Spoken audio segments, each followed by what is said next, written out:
Yeah, well, welcome everyone. I am Len Augsburger. I'm the project coordinator of the Newman Numismatic Portal, which is a project administered through Olin Library here at Washington University, underwritten by the Eric P. Newman Numismatic Education Society, and we are the world's largest online library of numismatic literature.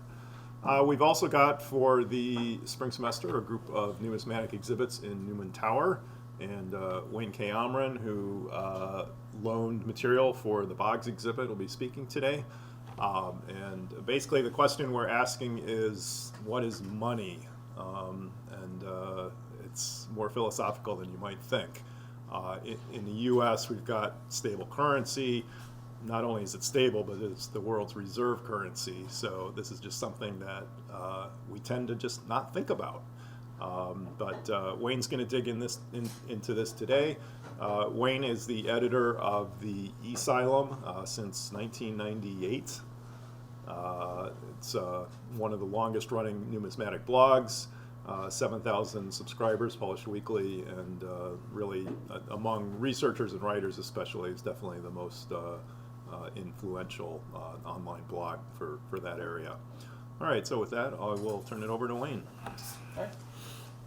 Thank you, Len. All right, thanks everybody. Thanks for coming. I think you're going to find this a very fascinating talk, and that's because the gentleman that we're speaking about, Mr. Boggs, is an absolutely fascinating individual. I mean, Len mentioned a word that I use to describe Boggs quite a lot. He was certainly an artist, but he's far more than just an artist. He was as much a philosopher as an artist. That really comes through in his work, and you'll see it in his life. So I have spoken about Boggs before, and I've been very fortunate to have known him, met him, acquired a number of his works throughout his life.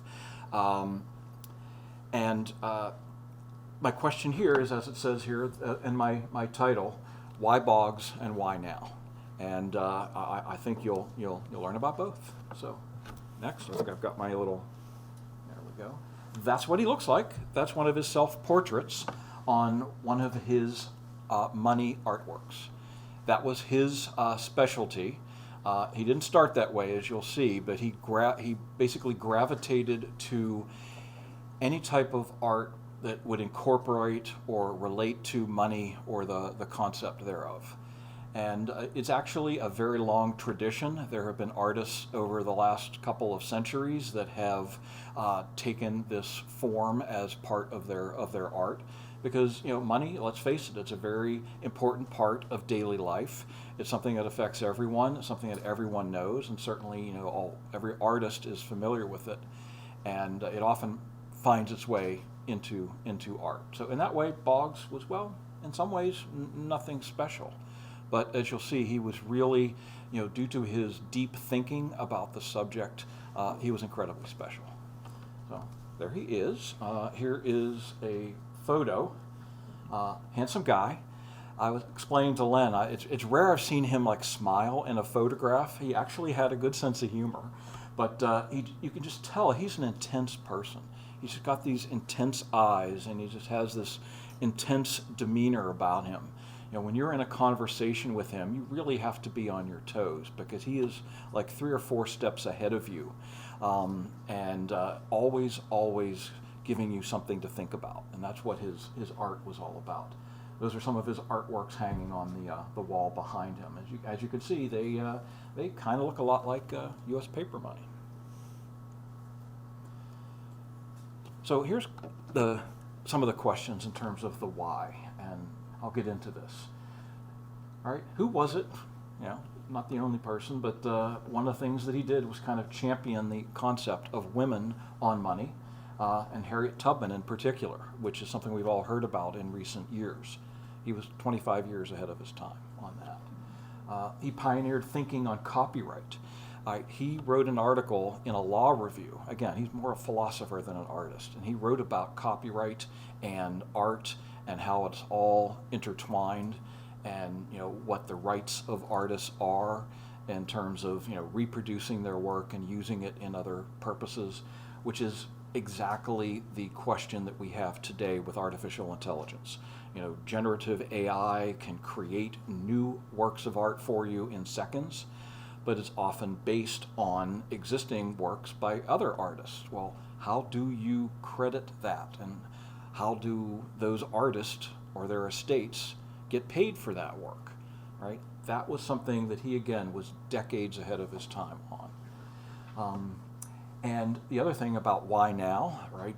Bitcoin, cryptocurrency has been very big for a number of years. And I didn't even know this until I learned this, a couple of years ago. But basically the folks in the crypto community have adopted Boggs as the patron saint of cryptocurrency. And so he's kind of getting a renaissance now, even though he passed away in 2017. So Moneta Electronica is another thing that we're gonna hear about, which is related to the cryptocurrency. So how did Boggs start? Like most artists, he came at this in a time, this was the 1980s, and of course Andy Warhol was quite busy and popular in those times. That's a Warhol on the right, where he did an abstract version of just the dollar sign. Well, something that Boggs got interested in, and he did this kind of independently, he was really fascinated with letters and numbers, especially numbers, and that's his number 5. Again, this was the 1980s. Everybody's experimenting with new types of art, and that was just his thing for a while. He did quite a number of these. I don't know how many he sold, but he was young and he was practicing, and every day he'd be generating some new art. But that was a phase he went through where he was very fascinated with numbers, and that kind of keys into the whole rest of his career. So his origin story, as it says there, it began in a donut shop. It was in Chicago.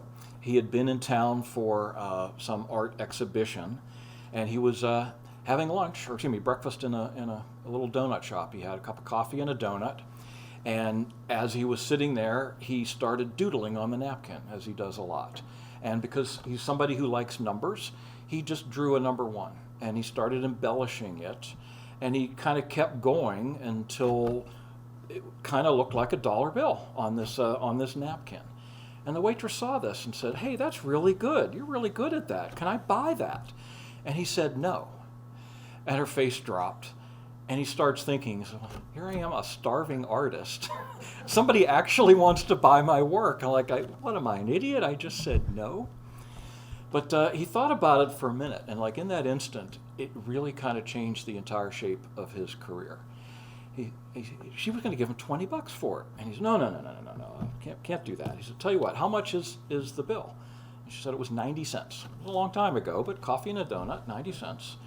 He said, well, I'll tell you what, I won't sell this to you, but I'll pay my bill with it. And if you don't mind, I would like to get the change. And she said, sure. So she took the napkin, dug $1 out of her purse and put it into the cash register and gave him a dime in change. And he said he carried that dime around like a lucky piece for ages. And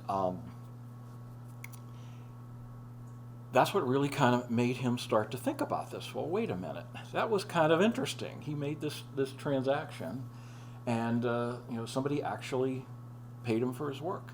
And again, as an artist, it's really hard, especially when you're just getting started, to get people to appreciate the value of your work. I mean, you're an unknown artist. It could take hours and hours to create some work. It might take weeks or months for a larger piece. And then it's hard to get people interested in buying it. It's a tough life to be an artist. It is today and it was then. But that's kind of how this all began.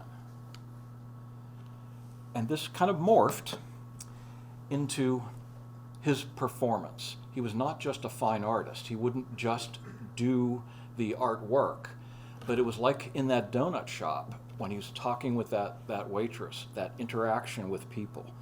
He's very much a people person, and he loves to make people think. Again, as a philosopher, he likes to ask questions and get people to think.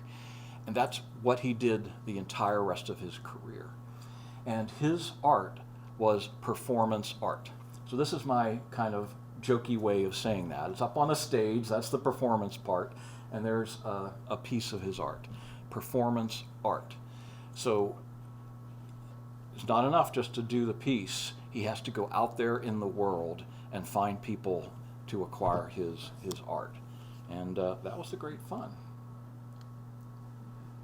So just like in that donut shop, to him it became about the transaction. And again, he starts thinking about this, and he kind of came up with these rules. And the rule was he wouldn't sell his art, at least not his paper money art. He would only spend it. And when he spent it, he would expect to get the face value of that note. And he would want to get a receipt and the change for that transaction. And basically the artwork was the entire transaction. So he wanted to document this. And I mean, there's a number of books have been written about him. I'll talk about this at the end. There have been documentaries filmed about him.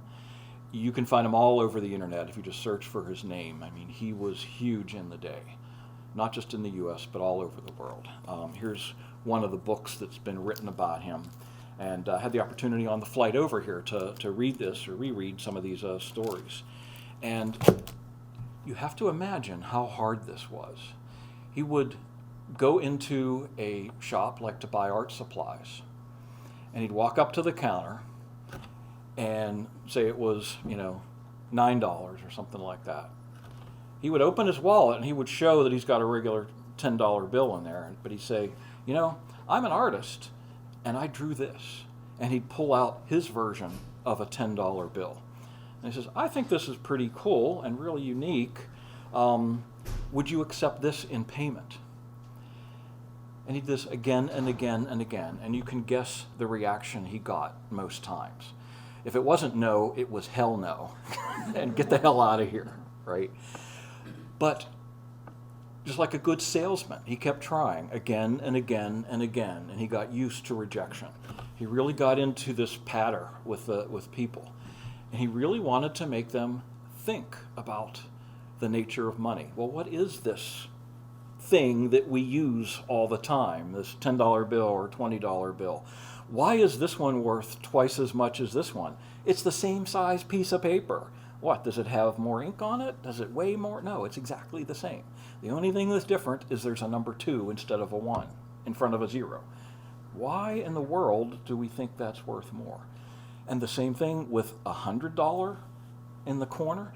That's worth 10 times one of these 10s. What's up with that? And again, he's a philosopher. He's thinking about this. And as Len said, people never think about this. We grow up with it. We use it every single day. And nobody really thinks it through. It's like, isn't this absurd? And that's what he did with his performance art, is he wanted people to think about this. And again, he would do this over and over, and he'd plan them sometimes. Other times it's just spontaneous. Like he would go out with some friends, and maybe they'd sit around and have dinner and drinks at a bar or pub, and he would pull out of his satchel a $50 bill that was like 90% complete. And sitting there at the table, he'd pull out his pen, and he'd finish filling in the serial number and the date, and then he'd sign it. And then when it came time to pay the bill, that's when he would tell the waiter, I'm an artist. I drew this. I'm not trying to pass off a counterfeit. This is just my artwork. Look on the back, it's blank, right? And I just spent a lot of time with this. I thought it's really worthwhile. I wonder if you would accept this in payment. And again, almost always people would say no. Or, well, I got to ask the manager. And then you bring that manager out, and he'd look, yeah, that's pretty cool. But then he tells him, well, you have to give me the receipt and change. And the manager, I don't know about that. And like, maybe we have to talk to the owner. I don't know. Nobody wants to take responsibility. Everybody is flustered. But again, he's making everybody think about this. What is the actual nature of money? Why the heck is this piece of paper worth anything to anybody? And again, his work was always very different from the actual paper money. At first glance, yeah, it has a lot of the same elements, but you don't have to look very far to see that it's different. All right, I'm going to advance this. Here's a larger version of that $1,000 bill. Well, it's got the serial numbers and the person, and it kind of looks like that. But who's the signature? That's Boggs, J.S.G. Boggs. He is the Secretary of Art, not the Secretary of the Treasury or the Treasurer of the United States. He is the Secretary of Art. And speaking of art, over on the left side, there's another signature there, and it says Otis K. Otis K was another artist who used money in his work. All right, he did this in the 1920s and 30s. He was somebody who lost a fortune in the stock market crash of '29. And throughout the rest of his life, every so many years, he would pull together and create an artwork that had a money theme to it. So he was also kind of famous. So as he moved on in his career, he started learning about all these other artists before him that were also invoking art. But trust me, nobody did it the way Boggs did. He was absolutely a performance artist. He wanted to get in your face and make you think about this. It was funny. Like the series, if you can look at that, it's Serious 1989, not series. So plenty of differences, and we'll see more examples of that. Should we hold our questions to the end, or do you allow questions while we're going, or what do you prefer? I'll let Len decide. What do you think? Should we? Why don't we take them at the end? Okay, we'll take them at the end. All right. So here's another example of one of his more famous transactions. He bought a motorcycle. And if you look on the wall, it's all framed, right? There's a receipt. There's the title to the motorcycle in his name. And then those are the bills that he used to pay for it. And you might think, well, wait a minute. He did this transaction. He's only got half of it, right? That was the other aspect of his work.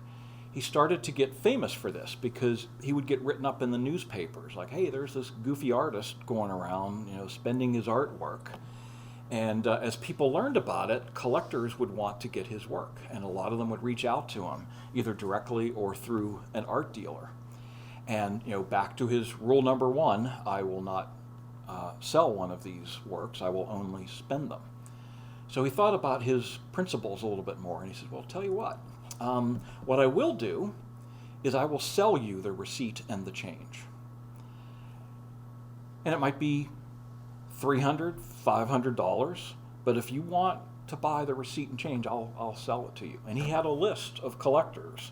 At one time when he was interviewed for this book, he had 18 collectors on his list that wanted to buy the receipt and change from his transactions. So why do they want the receipt and change? Well, when you've got the receipt, you can see, he went to dinner at such and such a restaurant 2 weeks ago. You go to that restaurant. So the collector shows up, walks in, and says, hey, was this goofy artist guy in here? Oh, yeah, he was here. And he tries to find it. I heard he spent one of his notes. Who ended up with it? Sometimes it was the waiter or waitress, the bartender, or maybe the manager. So he'd go talk to that person and confirm that they had the piece. And they'd offer to buy it from him for multiples of the face value. So Boggs kind of spent this note for $50. And the collector comes in and said, I'll give you $500. And that really, again, that makes the person think all over again. I mean, they were confronted with this decision and they said, yeah, I guess that's kind of neat. Yeah, I'll take that. So now they've got another decision to make. Do I want to sell it or not? Because, kind of the last rule of Boggs is the complete artwork is the entire transaction. So you want to have all of the pieces and all of the documentation, and that's what you put on the wall. Right? There are museums in Europe and other places that have pulled together these transactions, framed them, put them right on the wall. That's what makes him so special. He did this not in the U.S. He did it in England. He did it in Australia. He did it in Switzerland, in Germany. I mean, this guy got around. He was all around the world. Here's one of the notes that he made when he was in his time in England. Of course, there's Queen Elizabeth II, and his signature there as the chief cashier.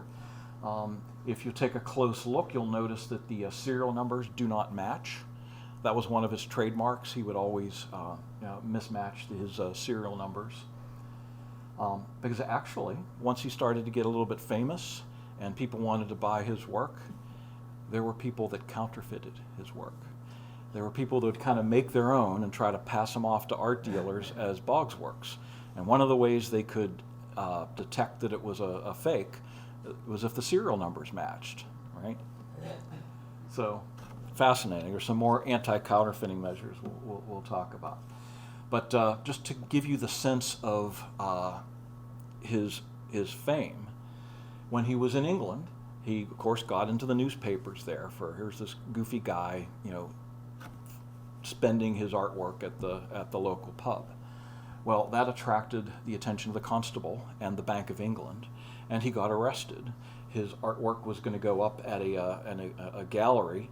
They came in, confiscated the artwork, told him he was going to be arrested. A couple of days later, after the press died down, in due course, they say. What does in due course mean? Oh, when the press dies down. So they came and arrested him, and he had to go in front of the court, Old Bailey, and plead his case. So long story short, he was exonerated. They let him go because they're looking at the notes, and as you could see before, they are not at all exact duplicates. He never pawned them off as actual notes. He told everybody he was the artist. He had actual money. You want the real cash? I'll pay that. It's your choice.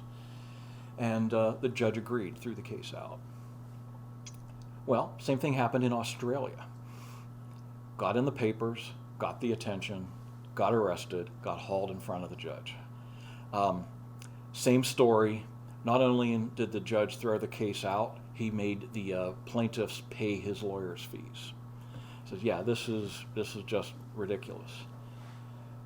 Meanwhile, back home in the United States of America, land of the free, home of the brave, the U.S. Secret Service kind of took a notice of his work. And that was at a time when he was living in Pittsburgh. I'm from Pittsburgh as well. I was living there at the time. That's how I got to know him. We learned that he was in town. He was actually on the faculty at Carnegie Mellon University, and not in the art department, actually, in the philosophy department. They brought him in because they liked the way he thought through these aspects of what the heck is money. Secret Service raided his studio. They took all the artwork they could find, all of his records, one of his computers. They just took everything. Long story short, they never prosecuted him, but they never gave his stuff back either. And he was working basically the rest of his life trying to get that stuff back from the U.S. government. They wouldn't do it. So that's how he got in the newspapers a lot. And of course he made it into the numismatic press as well, Coin World, Numismatic News. That was how I initially learned about him. And but it was so interesting to get to meet him.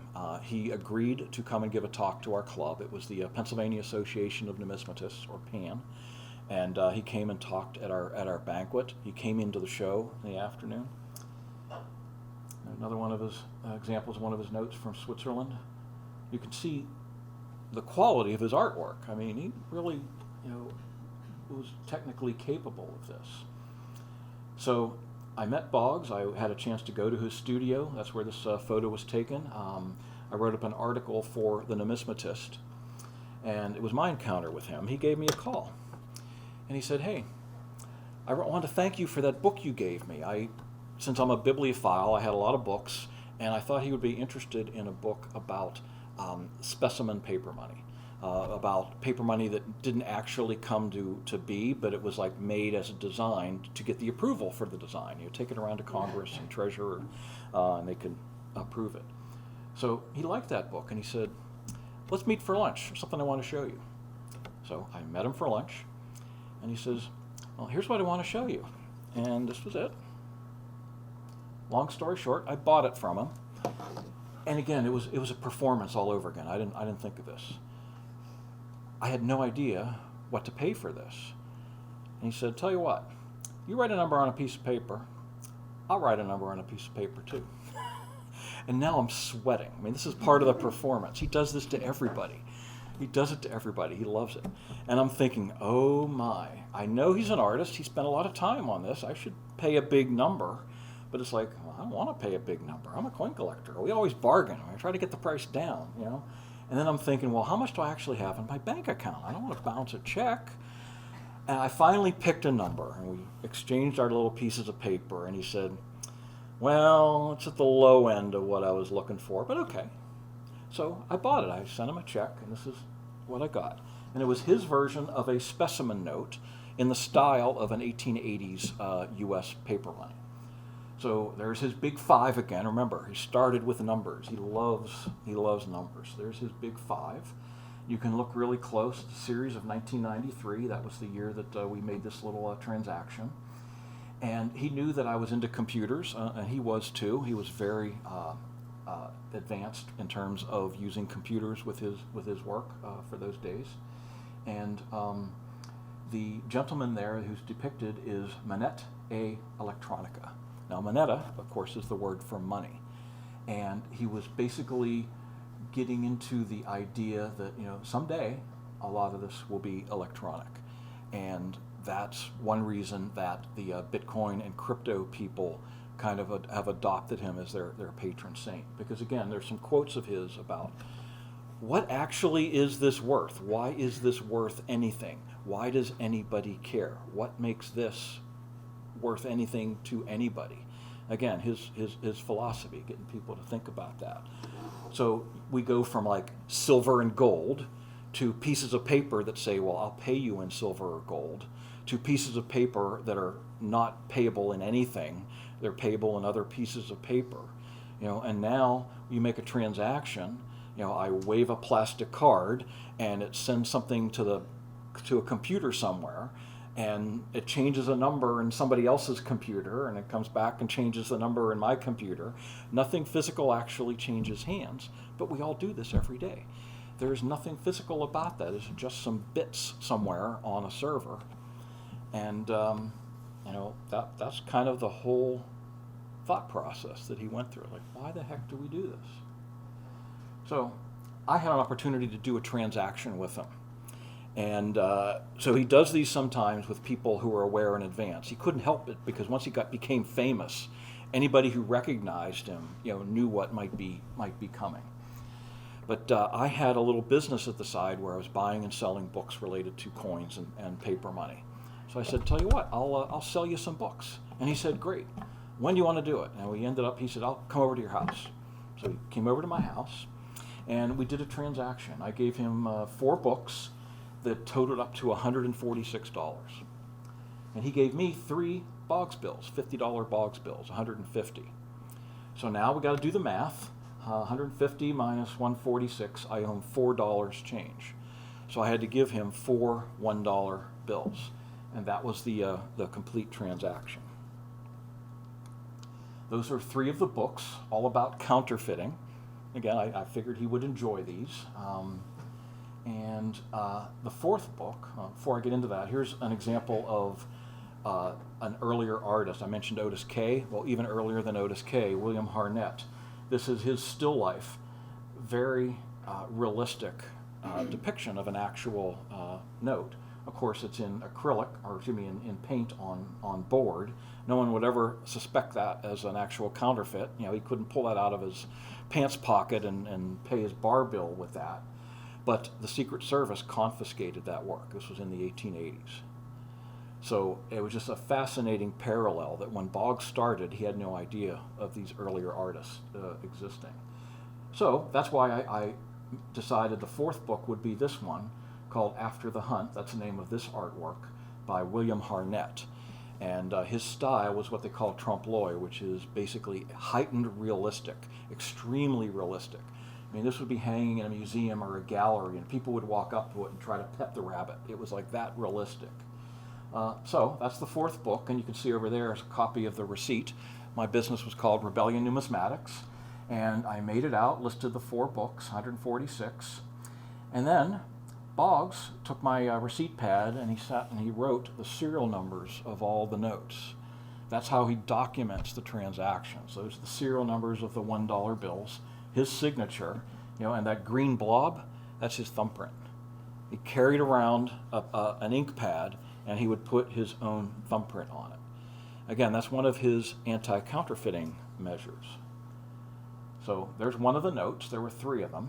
And this one, I am the treasurer of the unit. So there's my name. He wrote that in there. He had these already made. There were a series of about, I think, 20 of them made.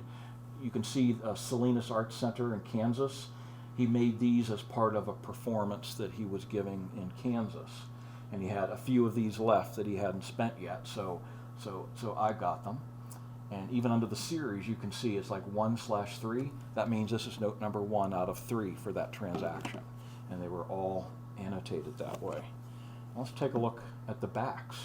Okay, there's the 3 notes. This took a while. He was at my house for a good bit because he was on the back of each of these. He had already, before he cut up the paper where he had printed them out on, he had done these different counterfeiting measures, these stamps. It's kind of like an indented bill from the colonial days.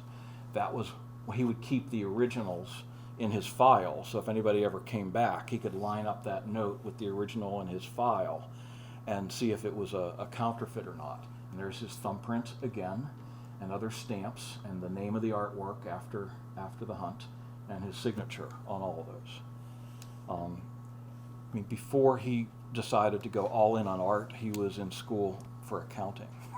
And it made sense. He was like very meticulous about this. He just had way more fun with art. So the next year, the Bureau of Engraving and Printing was designing a new $100 bill.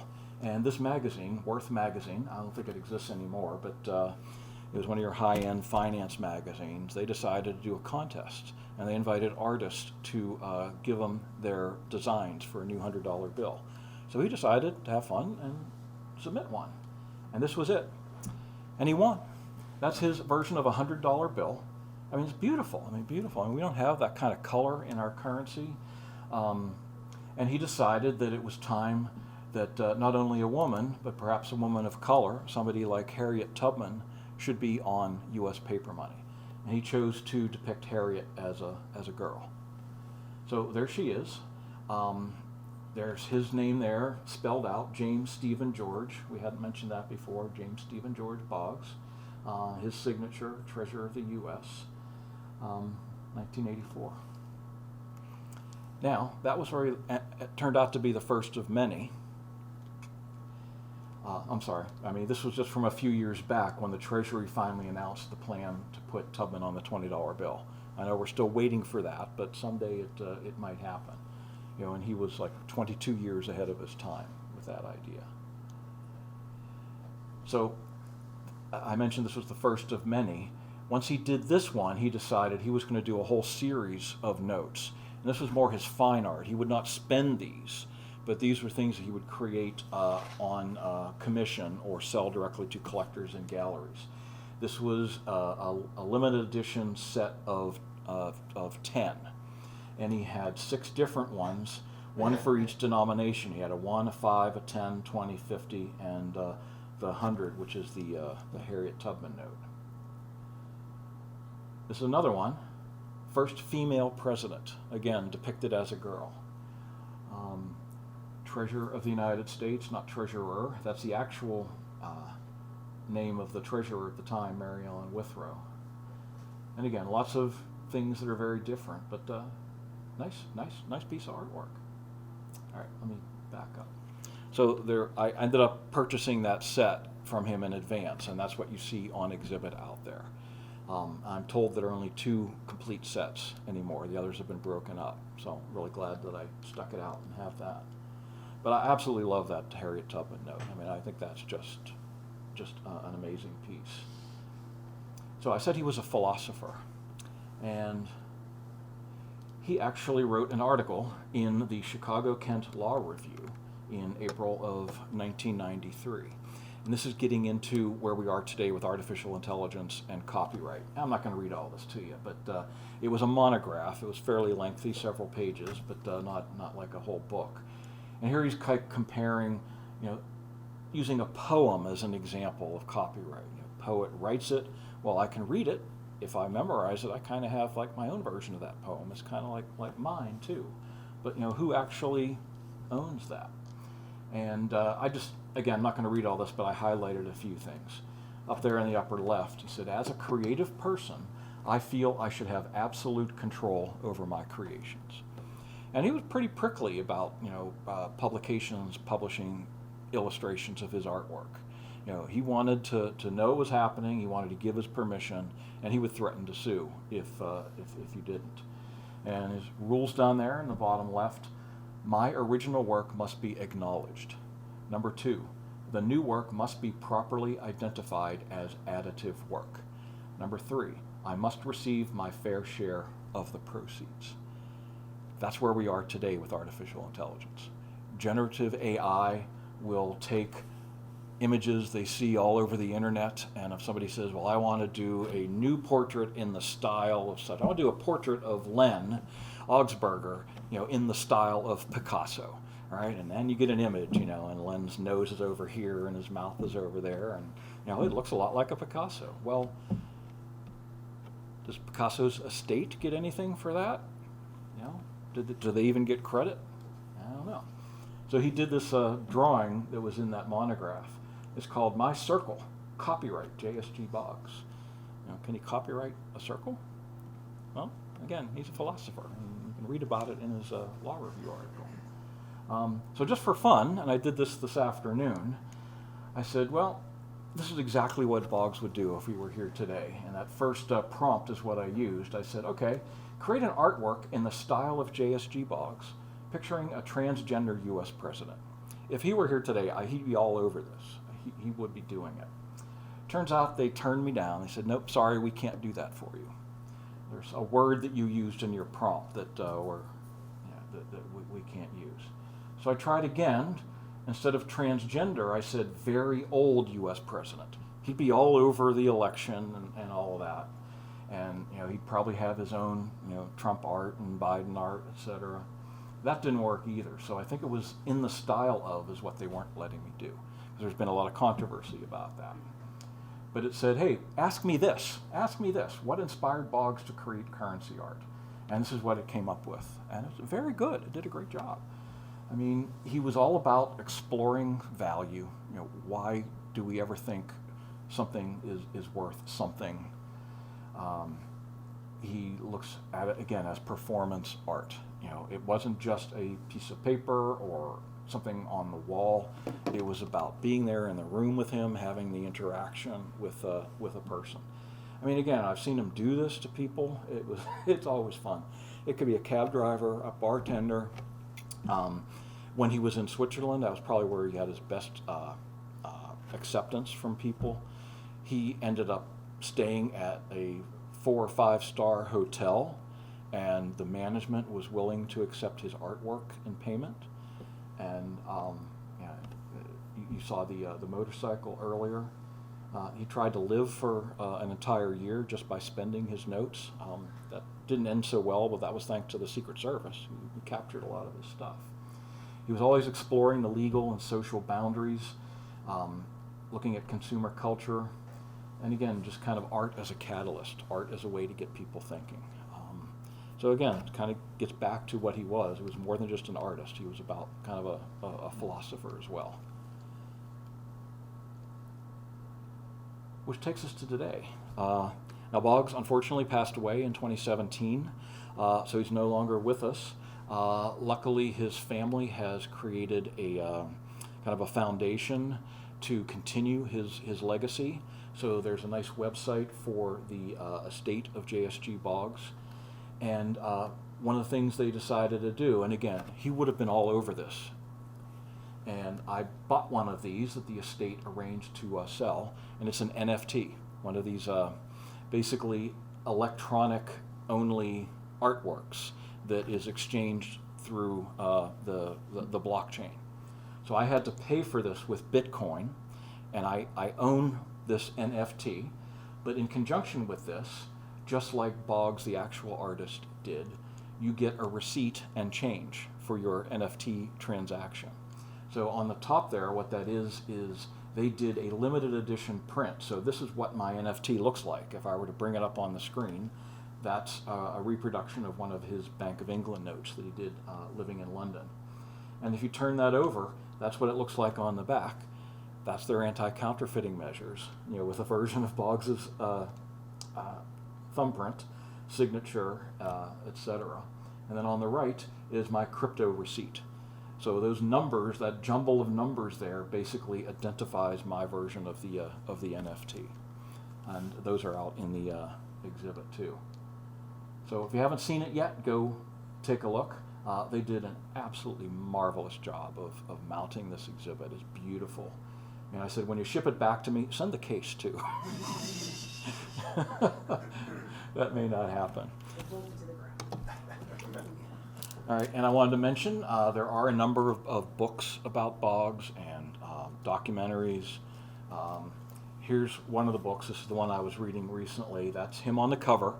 And what's really interesting about it is that image was not actually done by him. It was done by another guy, a guy named Tom Hipchen. Tom Hipchen was a portrait engraver at the Bureau of Engraving and Printing. Somebody who actually makes the portraits of presidents on U.S. money. Now, the BEP might not have looked too kindly on his friendship with Boggs because of the Secret Service, but they were good buds, and in fact, they were both present when I bought this book, and I was delighted. It's been so long since I opened it. I had it signed by Boggs and Tom Hipchen at the show, so really, really delighted. And you might have a hard time finding his artworks, but you can find these books. They're available online, so I'd highly recommend it. It's a very quick and interesting read. So just to wrap up a little before we get into questions, some of the other books, one of the first written about him was a guy named Lawrence Wechsler. He wrote articles for, I think, the New Yorker, and kind of profiled him a couple of times, and then that grew into this book. The Money Man is a film by Philip Haas, one of the documentaries about him. They kind of took a camera crew and followed him around as he was trying to spend his work. There's an exhibit catalog of his work. And again, there's the numismatist article, which is available, of course, on the Newman Numismatic Portal. There he is, shortly before he passed away. I lost touch with him over the years. I mean, I got married, had kids, and wasn't buying art or coins or anything for the longest time. I guess he didn't like gray hair, so he became blonde. But he's got that same intense look. It was just again, an intense guy, a very intense guy. He called me out of the blue like a few months before he died, and I was delighted to hear from him. Because you could just sit and talk with him forever. I mean, he was the kind of guy that you could just go out and have beers with. I mean, literally, we did this. I mean, one night he did a small exhibit at the University of Pittsburgh, and I bought a piece from him. And then he said, "Hey, everybody, come on to the bar afterwards." And like everybody who was there at the exhibit, there was like a dozen people at the end of the night. We all went to the bar, and we had drinks with Boggs. Then it's getting to be closing time, and like an idiot, I said, "Well, we could come over to my house." So we got into a couple of cars. We were down to like 6 people at that point, and he drove over to my house and drank some more. And I'm like, "Oh, I gotta go to work in the morning. This is not my kind of life." But of course, Boggs loved it. He was a really handsome guy, and I don't think I met him when he didn't have a different young woman on his arm. I mean, they were just all over him. Just such an intense kind of guy.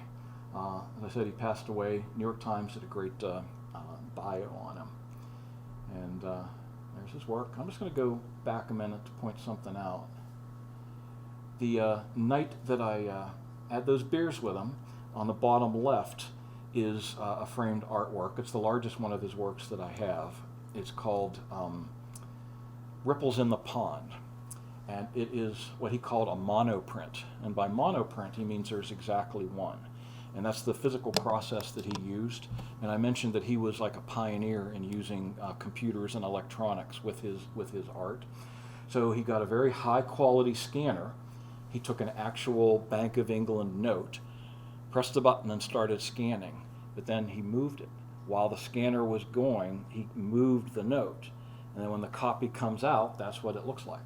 And it's unique. You can try to reproduce it. You'll never reproduce it exactly. So he had a handful of these in that exhibit, and I bought that. I've had that on my office wall for a good while. So check it out. The exhibit's still up there. It'll be till July, I believe. Yeah. And then, again, those are some of the questions I had. And speaking of questions, I'll take some. No, thank you. Thanks very much. Yeah, Wayne, the $5 note you had, that you said you acquired from him, was that just the straight cash transaction you bought it in exchange for cash? I sent him a check, yeah. Okay. So that was not one of the notes that he would spend. It was just one of his artworks. Okay. And it's an original. It's like one of a kind. It's just his actual original drawing, which is great. I was curious, so, kind of turning my head around, so when he would do a note, what did he use? Was it ink, was it, what was his media, or, I assume he drew it by hand, is it? Well, it was a mixture of technology because, again, this was the 1980s, but, you know, high-quality copiers and printers were just coming out at the time. What he would do is he would draw an original, right, with his on paper and his drawing, but he wouldn't finish the whole thing. He would scan it in at high resolution, and then on the computer, he would resolve and put in more details. So he would end up with a computer file that he could send to a printer.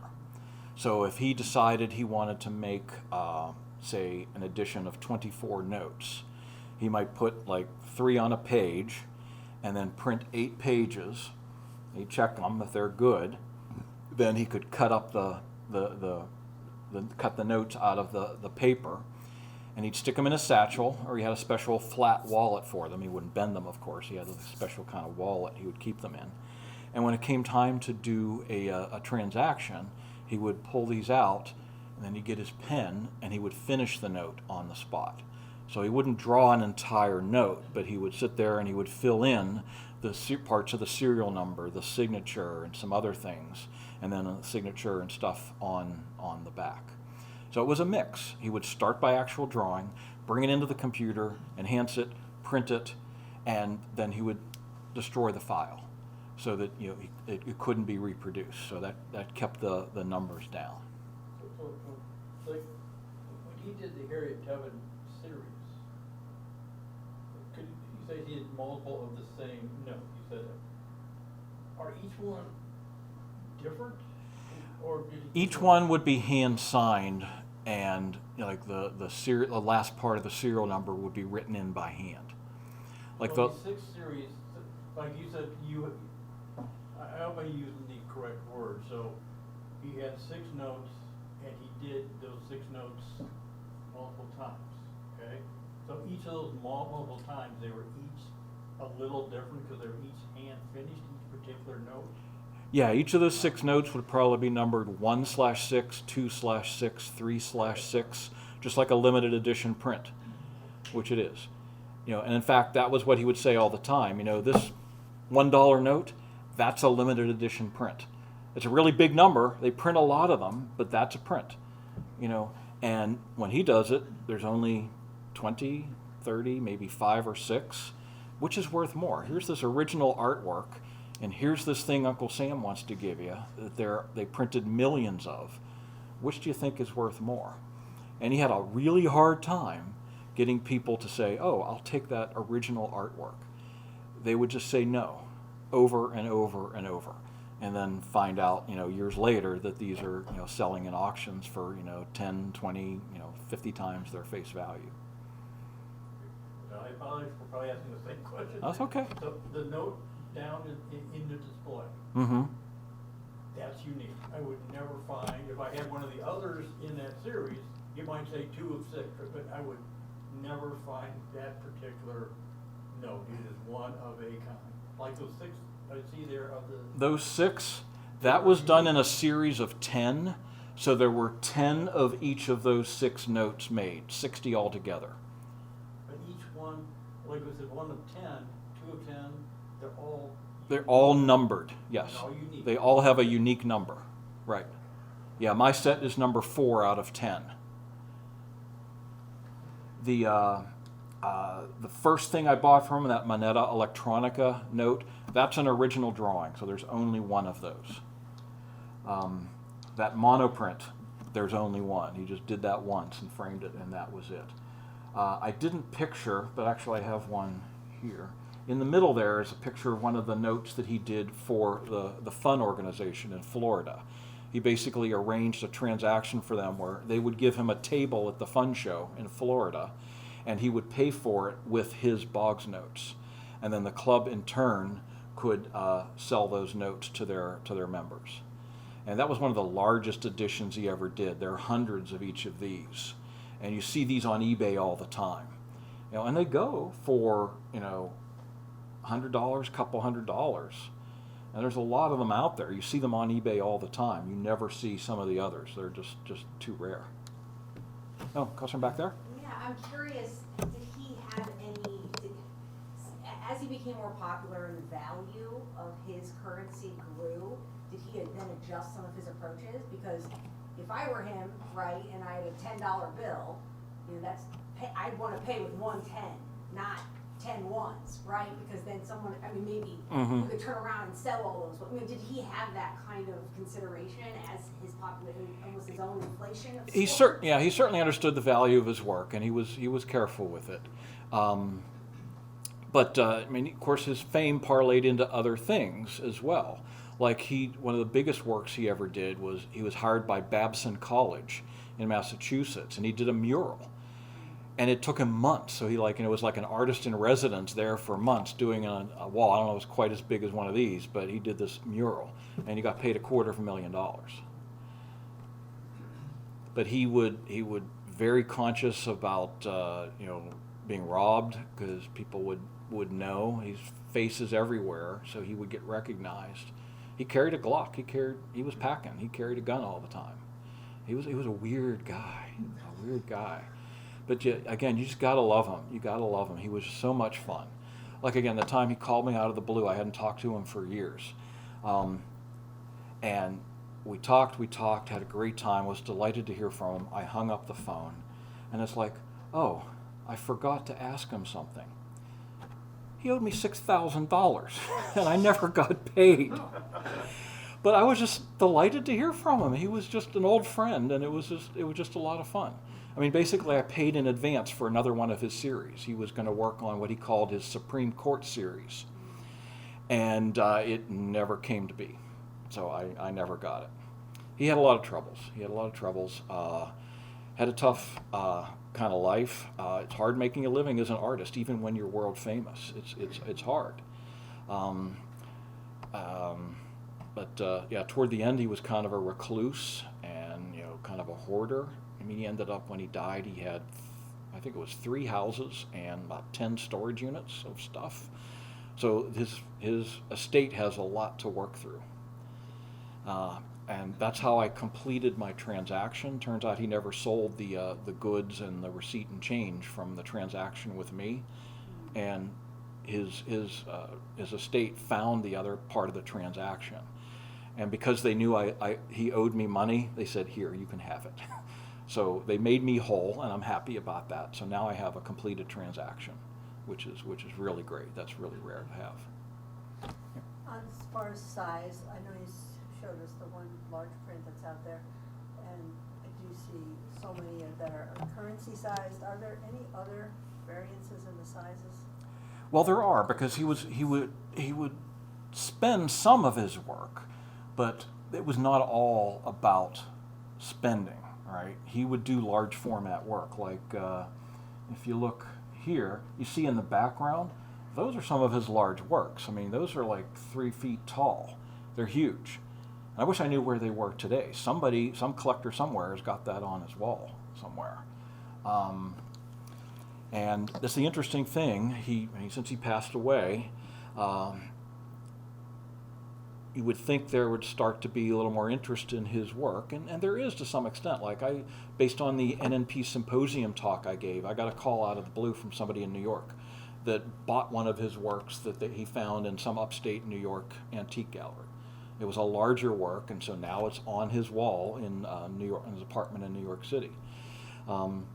But like any artist, their work goes into collections, and it takes time because basically I'm not selling any of my stuff, and neither is anybody else. So someday I'll die, and all these collectors will die, and some of their work, some of Boggs's work, will start coming on the market. And then once it starts to get noticed and is bought and sold in the public markets, that's when I think you'll start to see more of an interest in his work. He's not the only artist. He's not the only money artist. Is he a Warhol? I don't know. He's close, but he was not quite at the level of fame of Warhol. So he's like that next tier. But that made it great fun for me because I was able to buy it direct from the artist at the time, and I keep pinching myself ever since that I had this opportunity. I mean, I lived in Pittsburgh, and that's where Andy Warhol is from, and that's my fantasy of running into somebody who is a great nephew and say, oh, I got this portrait of Marilyn, but it's got a hole in it, and we'll sell it cheap. That never happened. But I've got some of the Boggs. Yeah. Tom? How about formal training? Some of those portraits really look very he'd had formal training. Did he have much formal training, or was most of this just a natural ability? He did. I mean, it was not all accounting classes. He did move around. He would go from school to school, and he ended up at a community college in Florida, but they had an art program. And they had some good teachers, and that helped him a lot. So he was partly self-taught, but he definitely had art classes as well. So yeah, he knew what he was doing. Back there? I have 2 questions. My first question is, I understand the original artwork and the transaction pieces are probably, private collectors, but in terms of his archives or papers, are those still all with the estate, or is there any institution that has those materials? They are largely with his estate, yes. I mean, unfortunately, there was some water damage, there were some thefts actually from his storage units, but everything that they were able to recover from his properties is basically in an office now somewhere in Florida, and they have an archivist that's working through that. They hope to publish a catalog raisonné, basically listing all of his known artworks. And that, I think, is another catalyst for the market in his work. Once that's published and people better understand what exists. Jeff? You mentioned this catalog, which I think would be great, and certainly it answers my question in a sense. How does somebody find or verify that when they have an authentic piece? You mentioned that the serial numbers are different on some of the counterfeits. Short of having a catalog available, is there, how do you tell that I've got a real one, a real Boggs? Well, I can't speak for the estate. I don't know if they've done this since he passed, but they may be able to do that. Just like Andy Warhol estate will do that. They will authenticate Warhol works for art dealers. So they may be able to do that, but I don't know that they've been asked to do that yet. But certainly for me as a collector, I know what's on the back of those notes. I know what it's supposed to look like. And if somebody were trying to offer me one of those, like this collector in New York, he found a second work that was being offered by an art dealer. And I blew up the images, I took a close look at it, and I said, it's real. And I worked with Craig Whitford is doing the work with the estate, and we both agreed, yeah, that's a good work, and it's probably worth what that dealer is trying to sell it for. Long story short, the collector took a while. He went back and forth with the art dealer. He finally made a deal, so now he's got that in his collection too. All right, anyone? No, one more. I'll let you call it, Len. I'm sorry. When you were describing the transaction and you said that he kept a copy and he could compare. Would you please step through that? Yeah, I'm not. Okay, familiar with the copy. imagine this, okay? I print out a sheet of 3 Boggs bills, and there's some space between them, right? So now I've got one sheet. So for anti-counterfeiting purposes, he will flip that sheet over onto the back, and he makes these stamps on it, kind of random places. Then he cuts the notes out. I mean, he probably does it very precision, right? It's not going to be with scissors, right, and wavy lines. I mean, he uses tools, and he will cut out the notes. So now he takes that piece of paper that has 3 holes in it, and he puts that in a folder and files it in a cabinet. So now he's got that. And if any of those notes come back for authentication, he can flip them over, compare them to where they came in out of that sheet, and if it matches up, it's good. Yeah. There seems like, and I could be wrong, I'm not an expert by any means on tax, but there's an interesting tax implications happening here as well. I would think, because he's bartering, he's trading, and so he's not actually earning income, and then the things he sells are arguably not his own. Well, He yeah. donates or whatever. I mean, there's an is he aware of those? Yeah, he's definitely aware of it. I mean, with his accountant training and his, I mean, he kept records of everything. Like, he never threw anything away. He had all the records. And when he was dealing with the Secret Service, then he did have to also deal with the IRS as well. And it's mentioned in this book. I mean, basically the IRS said, "You're clean. You are totally clean. I've never seen anybody who has better records. You're good." So yeah, he was well prepared for that. Good question. Did he ever tip that waitress? Yeah. You know, it's interesting. That's his origin story, and he stuck to it the rest of his life. I heard it's documented. Is it true? I honestly don't know. You would think that waitress would read about this and come forward, and maybe somebody would write about it, right? Or that she would have that napkin. Maybe we're waiting for, an old waitress to die in Chicago, and then somebody sees this and it goes on eBay. I don't know. There's been no confirmation that ever happened.